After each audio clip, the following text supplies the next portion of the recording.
बोलो जयकारा बोल मेरे श्री गुरु महाराज की जय। श्री नंगली निवासी भगवान की जय। श्री परमहंस दयाल जी महाराज की जय। श्री नंगल विहालन भगवान की जय। श्री परम गुरु भगवान की जय। जय सच्चिदानंद जी। योग्य शिष्य भाग 2। एक बार महाप्रभु श्री परमहंस दयाल जी दीपावली के पावन पर्व पर टेरी जिला कोहाट उत्तरी पश्चिमी सीमा प्रांत में विराजमान थे। क्योंकि यह क्षेत्र पहाड़ी है, इसीलिए उस मौसम में वहाँ काफ़ी सर्दी थी। टेरी निवासी सत्संगी सज्जनों ने सत्संग भवन को बड़े उत्साह और प्यार से सजाया और खूब प्रकाश किया। आप हुजूर को एक रेशमी इकहरा चोला भगवे रंग का रंगा हुआ पहनाया और एक रेशमी पटका सिर पर बांधा। दो प्रेमी भक्त दोनों ओर खड़े होकर चवर झुला रहे थे और दो सज्जन आमने सामने बैठे गुलाब जल छिड़क रहे थे। उस समय उपस्थित सज्जन ऐसे प्रेम में लीन हो गए कि सर्दी इत्यादि का भी विचार न रहा और जो प्रेमी गुलाब जल छिड़क रहे थे उन्होंने लगभग एक बोतल हुजूर के पावन शरीर पर छिड़क दी। यहाँ तक कि सारा चोला, धोती, पटका, सिंहासन व तकिया सब गुलाब जल से भीग गए। महाप्रभु ने कई बार शीश और मस्तक से गुलाब जल को कर कमल से पोंछा भी, परंतु उस समय किसी भी सज्जन को इस बात का ध्यान न रहा कि हम क्या कर रहे हैं। जब वह गुलाब जल छिड़क चुके तो दूसरे की बारी आई, ताकि इस सेवा से कोई वंचित न रह जाए। आप हुजूर भी उस समय प्रेम के वशीभूत बैठे रहे, कुछ न बोले। जब बहुत समय व्यतीत हो गया तो आपने सबको जाने का आदेश दिया और स्वयं भी आराम किया, परंतु उस गुलाब जल से आपको सर्दी की शिकायत हो गई। दूसरे दिन जब सब सत्संगी सज्जन इकट्ठे हुए तो आप श्री की अस्वस्थता के विषय में पूछा।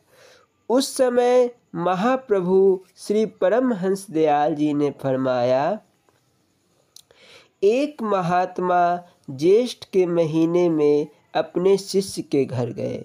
उसने गुरुदेव का बहुत आदर सत्कार किया। ठंडे पानी से हाथ पैर धोए, खस का पंखा गीला करके उससे हवा करने लगे। खस खस की चटाइयों से बने कमरे में बिठाया, आंवले और बर्फ़ का शरबत पिलाया, चमेली व बेले के फूलों के हार पहनाए और गुरुदेव के सुंदर आसन पर बहुत से फूल बिछाए। वे वह भोजन में भी तर व ठंडे खाने खिलाए। एक दूसरा व्यक्ति यह सब सेवा शुश्रूषा देखकर मन में सोचने लगा कि यदि हमारे गुरुदेव भी पधारे तो हम भी इसी प्रकार सेवा करेंगे। कुछ महीने पश्चात अर्थात पौष मास में इसके गुरुजी भी उसके यहाँ पधारे। आते ही उसने शीतल जल से उनके हाथ पैर धुलाए, खस का पंखा करने लगा और सभी सामान जो ज्येष्ठ मास में उस सेवक को अपने गुरुदेव के लिए तैयार करते देखा था वह सभी तैयारी करने लगा। गुरु जी का शरीर बूढ़ा था, सर्दी लगी और शरीर अकड़ गई। मन में सोचने लगे कि शिष्य तो पूरा प्रेमी भक्त है, परंतु बुद्धि से काम नहीं लिया। अंततः सहन ना कर पाए और समझाकर इस प्रकार की सेवा से मना किया। बोलो जयकारा बोल मेरे श्री गुरु महाराज की जय। शेष अगले भाग में। बोलो जयकारा बोल मेरे श्री गुरु महाराज की जय। श्री स्वरूप दर्शन पाठ। बोलो जयकारा बोल मेरे श्री गुरु महाराज की जय। श्री नंगली निवासी भगवान की जय। श्री परमहंस दयाल जी महाराज की जय। गुरु जी को कीजिए दंड बटा, कोटि कोटि प्रणाम। कीट न जाने भृंग को, गुरु कर ले आप समान। ध्यान मूलम गुरुर्मूर्ति, पूजा मूलम गुरुपदम। मंत्र मूलम गुरुवाक्यम, मोक्ष मूलम गुरु कृपा। त्वमेव माता च पिता त्वमेव, त्वमेव बंधु च सखा त्वमेव। त्वमेव विद्या द्रविणं त्वमेव, त्वमेव सर्वं मम देव। हरि ओम।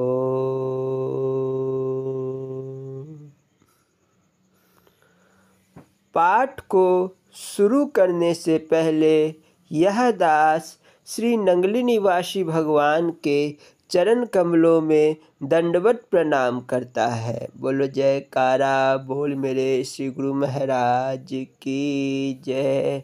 श्री नंगली निवासी भगवान की जय। श्री परमहंस दयाल जी महाराज की जय। सतगुरु प्राप्ति।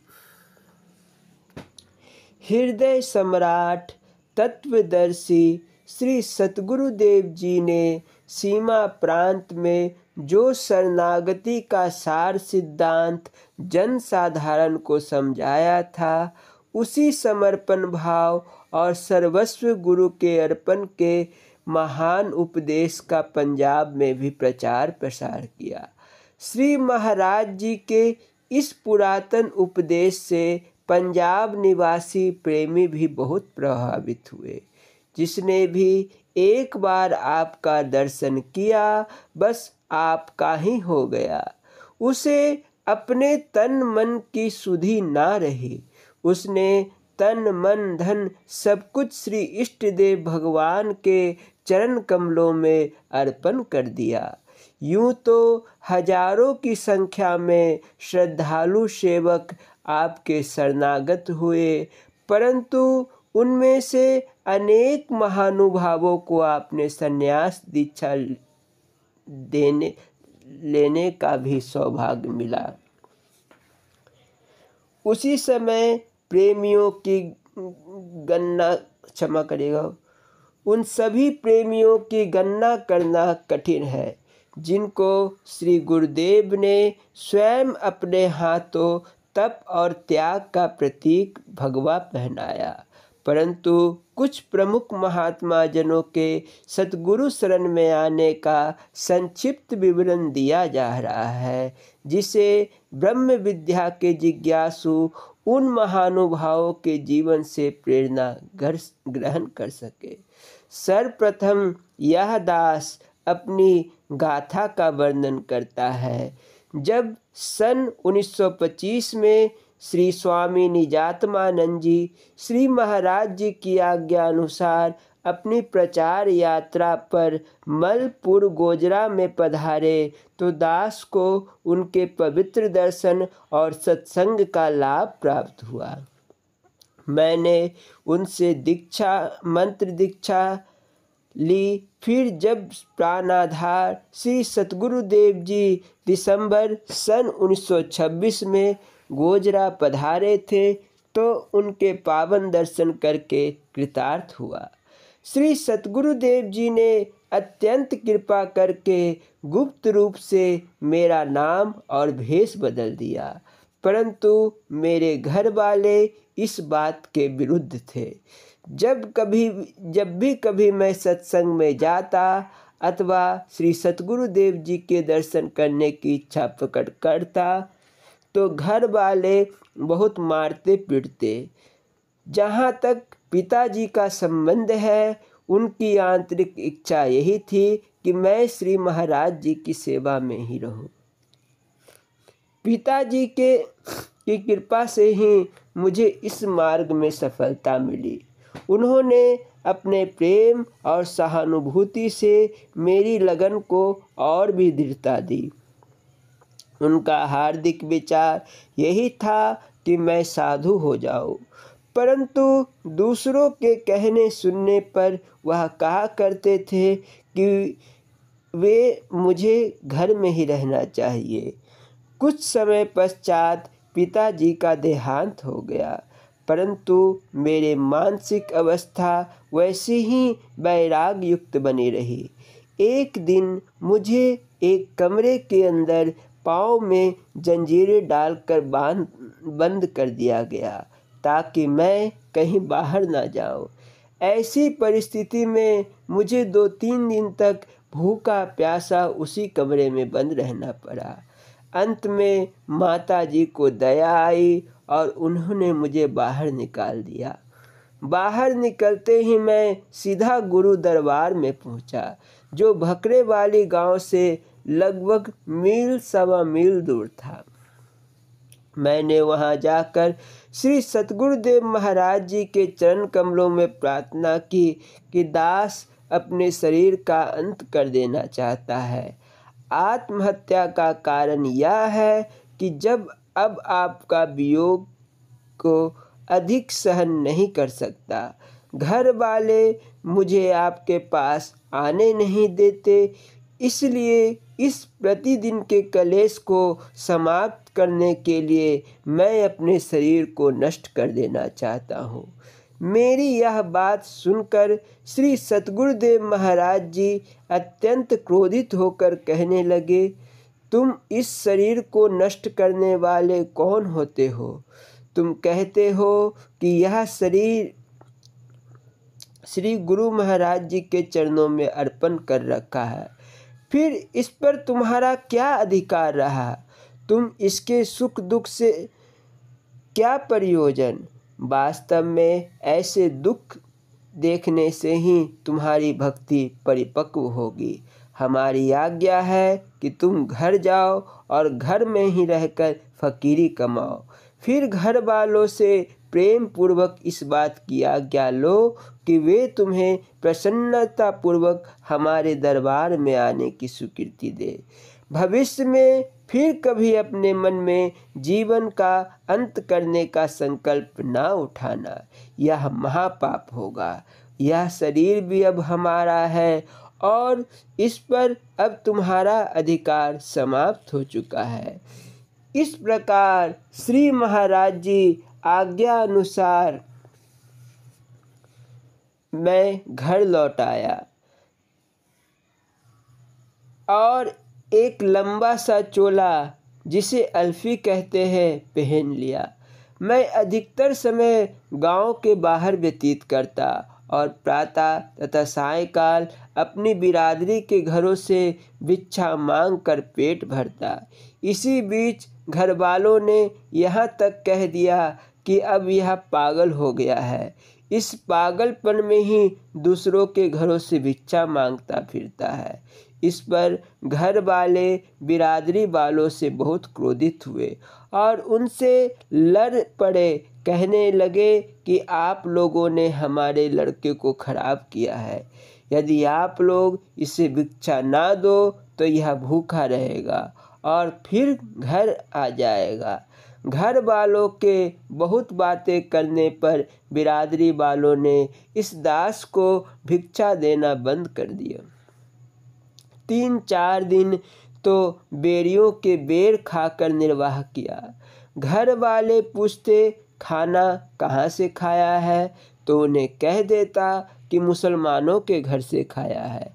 इस पर घर वालों ने मारना भी बंद कर दिया और मुझे अनुमति दे दी कि भिक्षा मांग लिया करो।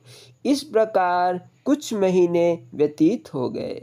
श्री महाराज जी की प्रकट रूप में यह आज्ञा थी कि मैं उनकी कुटिया पर ना जाऊं, और दिखावे मात्र मुझ पर यह दोष भी लगाया गया कि मैं श्री महाराज जी तथा गुरु दरबार की निंदा करता हूँ। इसीलिए मुझे आश्रम में आने की आज्ञा नहीं दी गई, किंतु गुप्त रूप से श्री महाराज जी की विशेष कृपा बनी हुई थी। श्री महाराज जी प्रतिदिन सैर करते हुए जंगल में बहुत दूर तक आ जाते थे, और इस प्रकार मुझे उनके पावन दर्शन हो जाते थे। घर वालों को विश्वास सा हो गया कि श्री महाराज जी उनका पक्ष ले रहे हैं तथा मेरे विरुद्ध हैं। इस प्रकार कुछ दिन व्यतीत हुए। तब एक दिन मैंने बहुत निराश होकर सोचा कि मेरी यह दशा तो घर वालों ने अब सहन कर ली है, इसीलिए अब कोई और योजना सोचनी चाहिए। तब मैंने यह कहना आरंभ कर दिया कि मैं घर से दूर कहीं बाहर कटासराज तीर्थ की ओर चढ़ा जाऊंगा और किसी दूसरे साधु को गुरु धारण कर लूँगा, क्योंकि श्री महाराज जी तो अब मुझे अपने पास रखने के लिए तैयार नहीं है। मैंने उनके लिए कितने दुख सहे, परंतु वह है कि मुझे गुरु दरबार में भी आने नहीं देते। अतः अब मैं किसी दूसरे महापुरुष से भेज लूँगा। घर वालों को धीरे धीरे इस बात का निश्चय हो गया कि मैं वास्तव में ही घर से बाहर कहीं दूर और कभी नहीं लौटूंगा। तब उन्होंने मुझे यह कहना आरंभ कर दिया कि तुम बाहर ना जाओ, श्री सद्गुरुदेव महाराज जी के पास चले जाया करो। मैंने उन्हें कह दिया अब उनके पास नहीं जाऊंगा, क्योंकि श्री सद्गुरुदेव जी मुझे अपने पास रखने के लिए तैयार नहीं है। घर वालों ने जब यह परिस्थिति देखी तो आपस में परामर्श करके श्री सद्गुरुदेव महाराज जी के पास मुझे पहुंचाने की प्रार्थना की कि वह मुझे अपने पास रख ले। श्री महाराज जी ने इनकार करते हुए कहा, मैं आपका पुत्र अपने पास कैसे रखूं? आपने मेरी तथा गुरु दरबार की निंदा की है। आप लोग तो कहते थे कि मैं लोगों के घर उजाड़ता फिरता हूँ। मैंने आपके लड़के को उजाड़ा है। मैं तो आपके पुत्र को अपने मुंह लगाने के लिए तैयार नहीं हूँ। उनके लिए यहाँ कोई स्थान नहीं, किंतु ये सब बातें दिखावे मात्र थी, और यह एक प्रकार से सद्गुरुदेव महाराज जी लीला कर रहे थे। आंतरिक रूप से श्री सद्गुरुदेव महाराज जी का कृपामय हाथ मुझ पर बना हुआ था और उनकी प्रसन्नता का प्रसाद सदा मिलता रहता था। उन्हीं दिनों मेरी अवस्था कुछ विचित्र सी हो गई। बाल बहुत बढ़ गए थे और जहाँ बैठता घंटों वहीं बैठा रहता। यद्यपि श्री महाराज जी की आज्ञा अनुसार उनके विशेष भक्त मेरे पास आते रहते थे और श्री महाराज जी का यश वर्णन करते रहते थे, किंतु उनके चले जाने के बाद मैं कई बार सोचता था कि यह जीवन भी क्या जीवन है। श्री महाराज जी अपने पास आने नहीं देते। तब सब ओर से निराश होकर मन भजन सिमरन में युक्त रहने लगा। इसी मस्ती और मजजूबी की अवस्था में एक दिन पीलू के नीचे बैठे ऐसी ही अवस्था में मैंने स्वाभाविक कह दिया, चल चले। यह कहने की देर थी तो पीलू का वृक्ष मेरे साथ चलने लगा। इसी प्रकार यदि दीवार से कहा तो दीवार चलने लगी। श्री सतगुरुदेव महाराज जी ने ध्यान में दर्शन देकर कहा, यह बेकार कार्य है, इधर ध्यान मत दो, यह शक्ति का गलत प्रयोग है।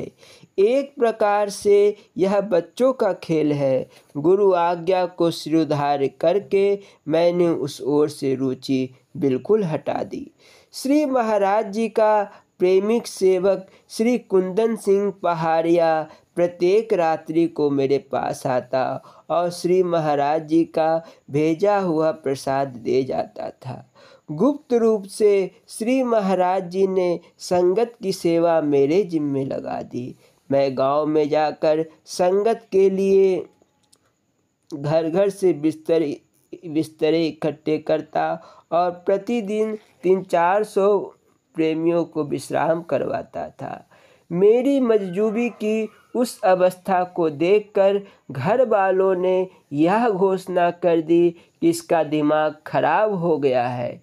एक संबंधी ने दास के बड़े बाल देखकर कहा कि सिर धो डालो, फिर स्वयं ही उसने सिर धो डाली और तेल लगा दिया, जिससे बाल चमक उठे। परंतु मुझे ये सब अच्छा ना लगा। मैंने चूल्हों से उपलों की राख उठाकर अपने सिर में डाल दिया। एक रात्रि मैं इसी प्रकार लेटा हुआ था कि सिर में बहुत सी चींटियां चढ़ गई।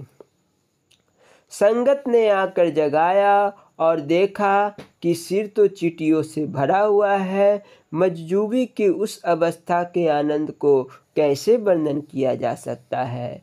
श्री सतगुरुदेव महाराज जी की दास पर इतनी कृपा बनी हुई थी कि दूर बैठे हुए भी उनसे वार्तालाप कर लेता और प्रत्येक समय अपने आप को उनके चरण कमलों में बैठा हुआ अनुभव किया करता था।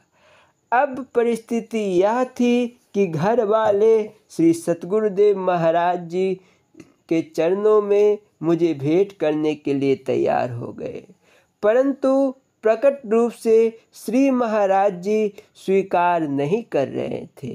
एक दिन गांव के बाहर कफनी ओढ़े बैठा हुआ था कि माताजी गले मोहल्ले की कुछ स्त्रियों को साथ लेकर मेरे पास पहुंची और बोली कि अब क्या विचार है। मैंने उत्तर दिया, अब पता नहीं कहाँ चला जाऊं। तब उन्होंने मेरे सिरहाने खड़े होकर सियापा करना शुरू कर दिया। यह माताजी की ओर से मेरे विरुद्ध अंतिम बार था। माताजी कहने लगी, मेरे लिए तो तू मर गया। माताजी सियापा कर रही थी और मैं अपने आप को श्री सतगुरुदेव महाराज जी के चरणों में बैठा हुआ अनुभव कर रहा था। मैंने माताजी से कहा, अब आपने मुझे मुर्दा समझ ही लिया है, इसलिए मुर्दा कभी घर नहीं जाता। मेरी यह बात सुनकर माताजी बोली, यदि तुम्हारा यही निश्चय है कि घर नहीं जाना तो मैं तुम्हें श्री सतगुरुदेव महाराज जी के चरण कमलों में अर्पण कर दूंगी। तुम कहीं बाहर ना जाओ। यदि तुम उनके पास रहोगे तो मैं भी कभी ना कभी तुम्हें देख लिया ही करूंगी। माताजी की यह बात सुनकर मैं घर आ गया और एक कोने में आसन लगाकर बैठ गया। रात्रि को श्री महाराज जी के फिर दर्शन हुए और कहने लगे कि घर वाले से कह दो कि 4-5 गांव के नंबरदारों और सम्मानित व्यक्तियों को साथ लेकर आए, प्रार्थना करें तथा इस बात का प्रमाण उपस्थित करें कि वह अपनी प्रसन्नता से अपने लड़के को उनके चरणों में भेंट कर रहे हैं। प्रातःकाल ठीक वैसा ही हुआ। अनेक गांव के नंबरदार और 300-400 दूसरे व्यक्तियों को साथ लेकर दास के परिवार के सब लोग गुरु दरबार में पहुँचे। माताजी ने प्रार्थना की, हे सतगुरुदेव महाराज जी, आप इसे अपने पास रखें।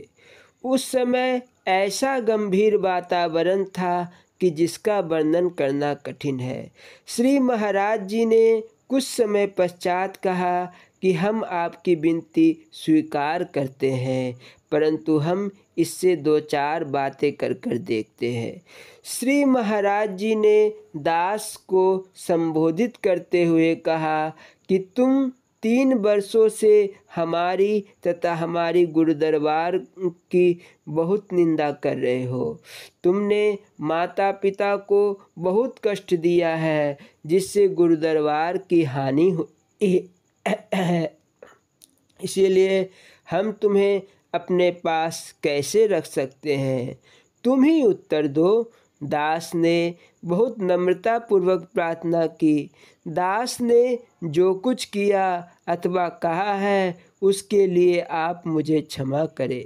श्री महाराज जी, मुझसे आपका वियोग सहन नहीं हो पाता था और आप मुझे अपने पास रखने के लिए तैयार नहीं थे। इसीलिए ऐसी अवस्था में मैं क्या कुछ कहता तथा करता रहा, उन सभी बातों के लिए मुझे क्षमा किया जाए। मैं भविष्य में सदा श्री चरणों की सेवा करता रहूँगा। तब श्री महाराज जी ने कहा, अच्छा, तुम्हें भेष दे दिया जाए। फिर कुछ रुक कर कहने लगे, हम तुम्हें अपने हाथों से भेष नहीं देंगे। अच्छा यही है कि तुम घर लौट जाओ और विवाह इत्यादि कर लो और मौत से जीवन व्यतीत करो। इस पर माता जी ने प्रार्थना की, इसे आप अवश्य भेज दे दे, नहीं तो ये घर से कहीं दूर चला जाएगा। इसीलिए आपसे यही विनती है कि आप इसे संन्यास भेष प्रदान करें। श्री सद्गुरुदेव महाराज जी बोले, हम इसे अपने हाथों से भेष नहीं देंगे, तुम भेष दे दो। बोलो, क्या तुम भेष देने को तैयार हो? माता जी ने हाँ कर दी। तब श्री महाराज जी ने एक लंबी सी भगवे रंग की सीली हुई कफनी मंगवाई और माता जी को देते हुए कहा, तुम्हारी इच्छा हो तो तुम अपने हाथों से इसे भेज दे दो। श्री महाराज जी की आज्ञानुसार माता जी ने कफनी दास के गले में डाल दी। उस समय रात्रि के 12-1 बजे थे। लगभग 2-3 साधु और 2000 से अधिक संगत उपस्थित थे। तब श्री सद्गुरुदेव महाराज जी को संबोधित करके बोले, जानती हो कफनी अथवा कफन किसको पहनाया जाता है? माता जी ने उत्तर दिया, मुर्दे को। श्री महाराज जी ने पूछा, अब तुम्हारा पुत्र तुम्हारे लिए मर गया है? हाँ, माता जी ने कहा, हाँ महाराज जी, मेरे लिए मेरा पुत्र मर गया है। श्री महाराज जी बोले, यदि यह वास्तव में ही मर गया है तो यह कौन बैठा है? माता जी बोली, अब यह गुरु महाराज जी का चेला बैठा हुआ है। श्री महाराज जी बोले, क्या तुम जानती हो कि यह अब तुम्हारा बेटा नहीं महाराज जी का चेला है? माता जी ने हाँ मैं मानती हूँ, यह आपका चेला है। श्री महाराज जी बोले, तुम मेरे चेले को नमस्कार करो। यह आज्ञा पाकर माता जी ने दास के चरणों में नमस्कार की और उस समय मेरा मन डोल रहा था, नेत्रों से अश्रुधारा बह रहे थे। श्री महाराज जी ने दास के मन की बात को जानकर कहा, जानते हो इसने तुम्हें किस लिए प्रणाम किया है? क्योंकि तुम हमारे चेले हो, इसलिए नहीं कि तुम इसके बेटे हो। अब हमारी आज्ञा है कि तुम माता जी के चरणों में नमस्कार करो। मैंने अपनी माता जी के चरणों में नमस्कार किया और श्री महाराज जी की आज्ञा अनुसार वचन दिया कि जिस समय आप याद करेंगे दास आपके पास पहुंच जाएगा। उस समय माता जी ने से मुझे भेष मिलने की प्रशंसा में बहुत सा प्रसाद चढ़ाया। उस समय श्री गुरु महाराज जी ने उस समय दास का नाम अभोलानंद रखा तथा पिछले 3 वर्षों से जो गुप्त नाम और भेष दिया हुआ था उसे सबके सामने प्रकट कर दिया।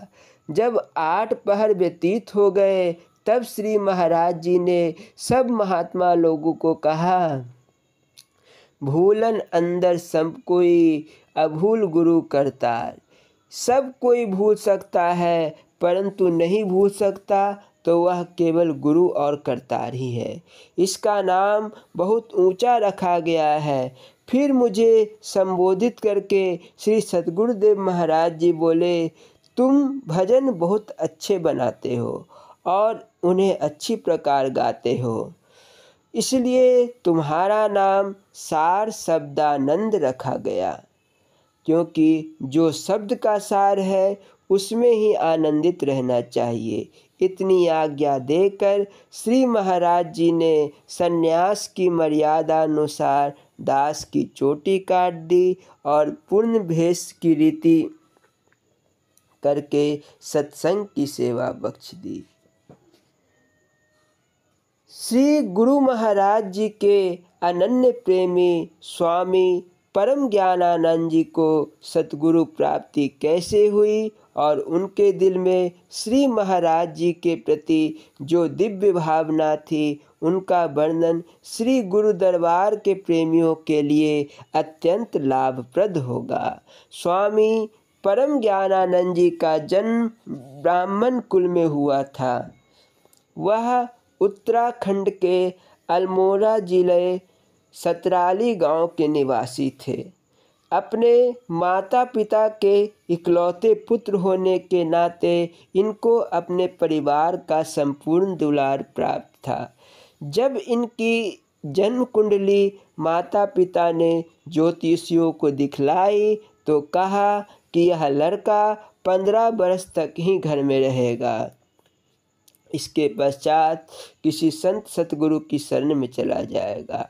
स्वामी परम ज्ञानानंद जी 15 वर्ष तक विद्या अर्जन करते रहे। यह अल्मोड़ा में स्कूल के हॉस्टल में अपने कुछ साथियों सहित रहते थे। एक दिन स्वामी परम जी अपने कुछ सहपाठियों सहित खेलते हुए नदी के किनारे पहुंचकर वहां एक शिला पर बैठ गए। अकस्मात एक लड़के का पैर फिसला और वह गहरे पानी में डूब गया। सब लड़के बहुत भयभीत हो गए। आपने भी अपने जीवन काल में पहली बार मुर्दा देखा था। आप उसके अंतिम संस्कार में सम्मिलित हुए। इस दुर्घटना का आपके मन पर बहुत प्रभाव पड़ा और शरीर क्षण भंगुर प्रतीत होने लगा। इस घटना के 3 दिन पश्चात एक साधुओं की मंडली इनके हॉस्टल के पास एक मंदिर में आकर ठहरी। उन संतों का मंदिर में सत्संग होने लगा तथा उनका सत्संग सुनकर इनके मन में वैराग्य की भावना जागृत हुई और यह वहाँ से उन संतों के साथ ही चल दिए। फिर सौभाग्य से इनका गुरु दरबार के उपदेशी भक्तों के साथ संपर्क हो गया। आप उनसे प्रेरणा पाकर लाहौर पहुंच गए। उन दिनों श्री महाराज जी के परम प्रिय सेवक स्वामी हीरानंदपुरी जी महाराज श्री महाराज जी की आज्ञा अनुसार सत्संग प्रचार करने के लिए लाहौर आए हुए थे और लाहौर में विलियम साहब के क्वार्टरों में नित्य प्रति सत्संग प्रचार कर रहे थे। श्री स्वामी हीरानंद जी की प्रशंसा सुनकर एक दिन स्वामी परम ज्ञानानंद जी भी सत्संग में पहुंच गए। सैकड़ों व्यक्ति स्वामी हीरानंद जी के दर्शनार्थ आते थे। उन लोगों के अपूर्व श्रद्धा प्रेम देखकर स्वामी परम ज्ञानानंद जी के जन्म जन्मांतरों के संस्कार जागृत हो उठे। उसी रात को इन्हें एक अद्भुत स्वप्न आया कि जिसमें अपने आप को साधु भेष में देखा। इन्होंने जो जो दृश्य स्वप्न में देखे कुछ काल बाद ठीक उसी प्रकार प्रत्यक्ष हो गए। दूसरे दिन स्वामी हीरानंद जी के चरणों में प्रार्थना की, स्वामी जी मुझे भी कल्याण के मार्ग पर डालो। स्वामी हीरानंद जी ने इनसे पूछा, आपका संबंध किस जाति से है? स्वामी परम जी ने उत्तर दिया, मेरा जन्म ब्राह्मण कुल में हुआ है। स्वामी जी बोले, क्या आप ब्रह्म को जानते हो? ब्रह्मम जनेति सह ब्रह्माना।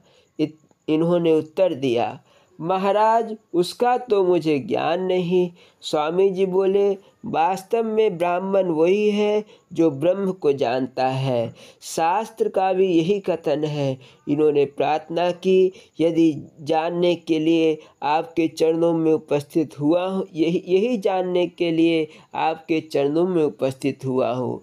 तब स्वामी हीरानंद जी ने इनको सहज योग का उपदेश दिया। यह निरंतर अभ्यास में लीन रहने लगे। एक दिन सभी मिलकर श्री गुरु महाराज जी की मूर्ति के सामने खड़े होकर बड़े प्रेम से आरती कर रहे थे।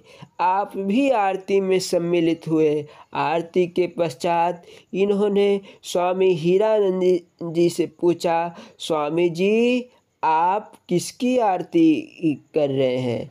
उन्होंने हंसकर उत्तर दिया, अरे भोले भक्त, यही तो सच्चिदानंद ब्रह्म साक्षात त्रिलोकीनाथ हमारे इष्ट देव भगवान है। इन्होंने प्रार्थना की, क्या हमें भी भगवान जी के दर्शन होंगे? स्वामी जी ने कहा, क्यों नहीं, अवश्य होंगे। आप बड़े प्रेम से गुरु दरबार की सेवा करते चलो और शीघ्र आपको श्री महाराज जी के दर्शन होंगे। कुछ दिन पश्चात स्वामी परम ज्ञानानंद जी को चकोरी स्थान पर सेवा करने के लिए भेज दिया गया। वहाँ जाकर यही बड़े प्रेम से श्री गुरु दरबार की सेवा करने लगे। श्री महाराज जी उन दिनों किसी अन्य स्थान पर विराजमान थे। स्वामी परम ज्ञानानंद जी के साथ इनके एक और साथी श्री चंदन सिंह जी भी थे। उन्होंने श्री स्वामी हीरानंद पुरी जी महाराज से संन्यास भेज लिया था।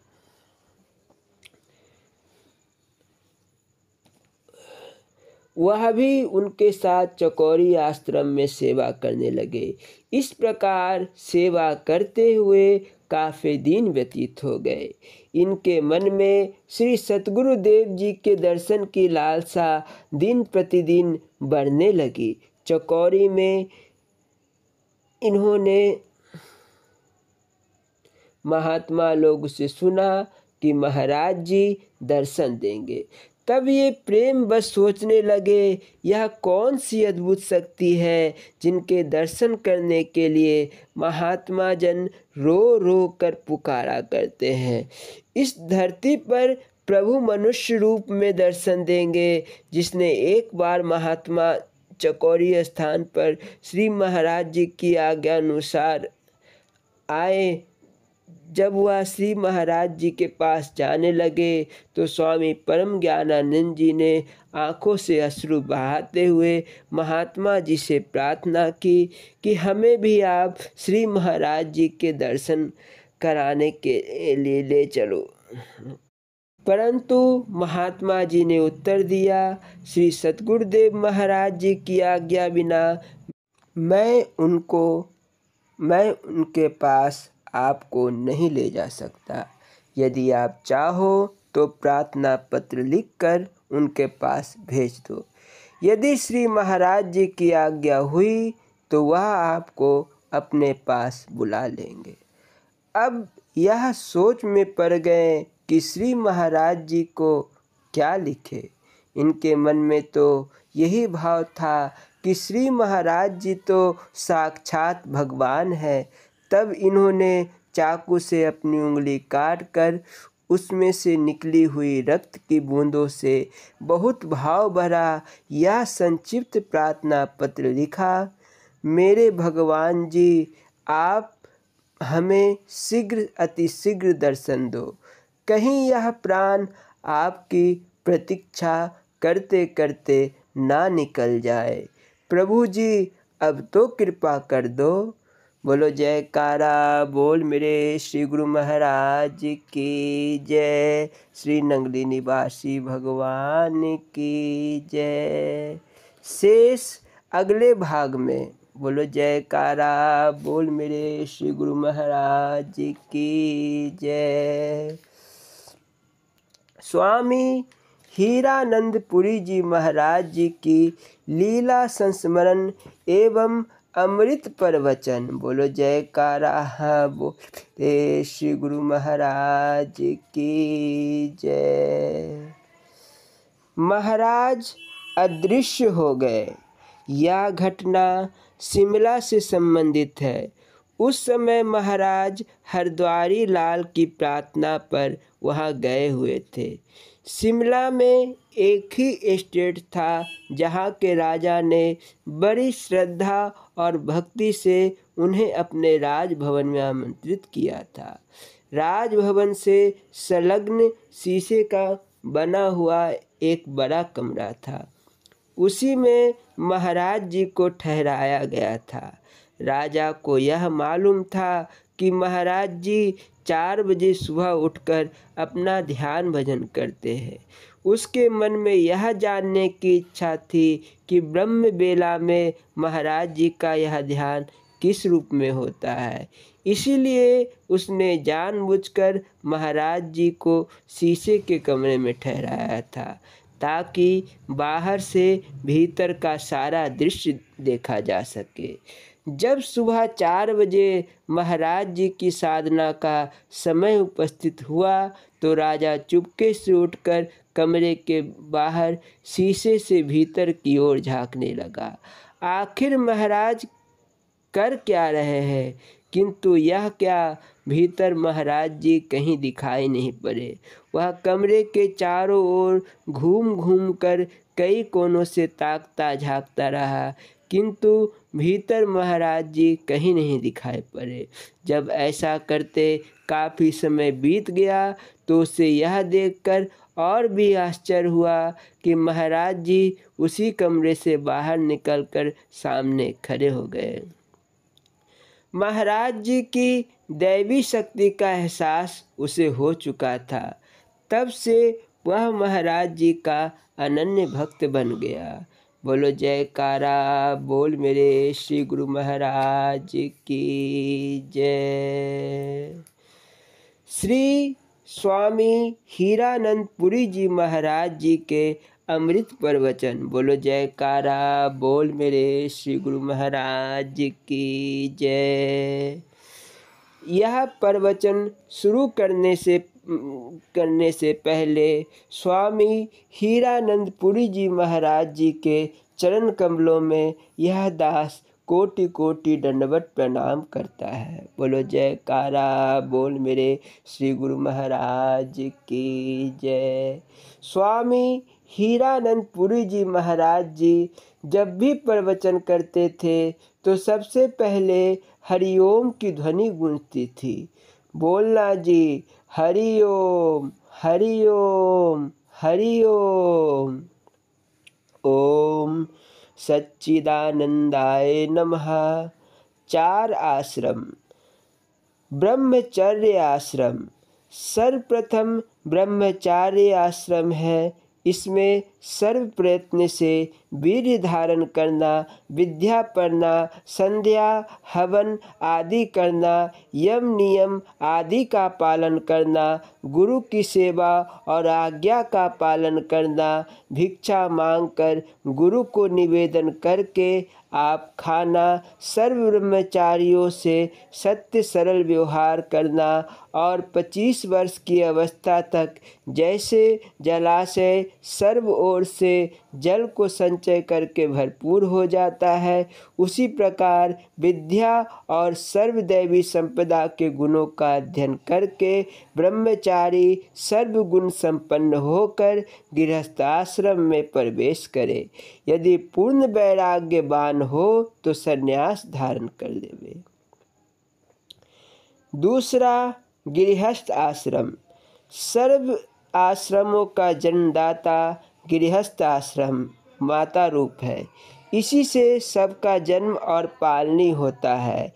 इस आश्रम में माता पिता, आचार्य, अभ्यागत की सेवा करना, ऋतुकाल में स्त्री सेवन करना, तन मन धन वचन से निष्काम भाव से परोपकार और प्रभु नाम रूप का सुमिरन ध्यान करना, पुत्र पौत्र आदि का स्वार्थ वृत्ति त्याग कर उनको परमेश्वर अंश यानी परमेश्वर के बच्चे जानकर मैं ईश्वर का सेवक हूँ, इन बच्चों की सेवा करना ही ईश्वर की सेवा है, ऐसा जानकर उनका पालन करना, उनको विद्या अध्ययन करा के विद्वान धर्मात्मा बनाना और सत्य धर्म पूर्वक 25 से 50 वर्ष तक यौवन अवस्था में सर्व से सत्य व्यवहार करना, अहिंसक रहकर प्राणी मात्र की सेवा पालन करना, शांति, संतोष, दया, सहनशीलता, वैराग्य आदि सर्व गुणों से अपने आप को परिपक्व करके उसके उपरांत स्त्री सहित वानप्रस्थाश्रम में प्रवेश करे। बोलो जयकारा बोल मेरे श्री गुरु महाराज की जय। शेष दूसरे भाग में जहाँ हम वानप्रस्थाश्रम और संन्यास आश्रम का श्रवण एवं मनन करेंगे। बोलो जयकारा बोल मेरे श्री गुरु महाराज की जय। हरि ओम। शांति शांति शांति। स्वामी परम ज्ञानानंद पुरी जी महाराज जी के अमृत प्रवचन। बोलो जयकारा बोल मेरे श्री गुरु महाराज की जय। इष्ट एक सेवा अनेक। तुम्हारी स्थिति तो यह है कि गंगा गए गंगा दास और यमुना गए तो यमुना दास। तुम दास किसके हो, गंगा या यमुना के, इसका पता ही नहीं चलता। वृत्ति तो स्थिर रहती नहीं, बराबर इधर से उधर डोलते रहते हो। साल भर विष्णु भगवान को पूजा कोई मुकदमा जीतने के लिए, जब सफल नहीं हुए तो किसी ने कहा शंकर बड़े दयालु है, फिर शंकर को पूजने लगे। जब इस पूजा से भी सफलता नहीं मिली तो हनुमान जी को सूरवीर समझकर पूजने लगे। आखिर ऐसा क्यों होता है? यह तमाशा है या पूजा? पूजा तो किसी एक रूप को इष्ट मानकर समर्पित भाव से करनी होती है, मन को इधर उधर दौड़ा कर नहीं। जब तक ऐसा नहीं होगा तुम्हारा कल्याण नहीं होगा। कहते हैं इष्ट एक सेवा अनेक। सेवा और श्रद्धा सभी देव विग्रहों के प्रति करो, किसी से विरोध भाव मत रखो, लेकिन ध्यान धारणा के लिए एक इष्ट कायम करो। जैसे स्त्री का पति एक होता है, फिर भी वह पति के नाते परिवार में सबकी सेवा करती है, उसी प्रकार भगवान के किसी रूप के प्रति कुभाव मत रखो। हमें सभी स्वरूपों के प्रति आदर भावना है। सभी हमारे ही इष्ट के स्वरूप है, लेकिन उपासना का मार्ग तो किसी एक को अपनाकर ही तय करना होगा। तत्वबोध हो जाने के बाद कोई भिन्नता रह नहीं जाती। अतः गुरु द्वारा दिया गया नाम मंत्र और उसके मुताबिक कोई रूप ले लो। नाम तो सभी जपते हैं, पर भगवान का रूप उनकी पकड़ में नहीं आता। नाम और रूप में वृत्ति एकाकार हो जाए तो अभी उस शक्ति का प्रकाश जाहिर हो जाए। यह तो एक सामान्य प्रक्रिया हुई, लेकिन बीज डालने के पहले खेत को तैयार करना होता है। खाद आदि डालकर उसे जोतकर उर्वर बनाना होता है। अगर जमीन रेतीली हो तो बीज पड़ जाने पर भी वह उग नहीं पाएगा। इसीलिए पहले अपने अंतःकरण रूपी क्षेत्र को सत्कर्म रूपी हल से जोतकर ठीक कर लो, तभी उसमें नाम रूपी बीज अंकुरित हो पाएगा। बोलो जयकारा बोल मेरे श्री गुरु महाराज की जय। श्री नंगली निवासी भगवान की जय। श्री परमहंस दयाल जी महाराज की जय। श्री नंगल विहालन भगवान की जय। श्री परम गुरु भगवान की जय। बोलो जयकारा बोल मेरे श्री गुरु महाराज की जय। जय सच्चिदानंद जी।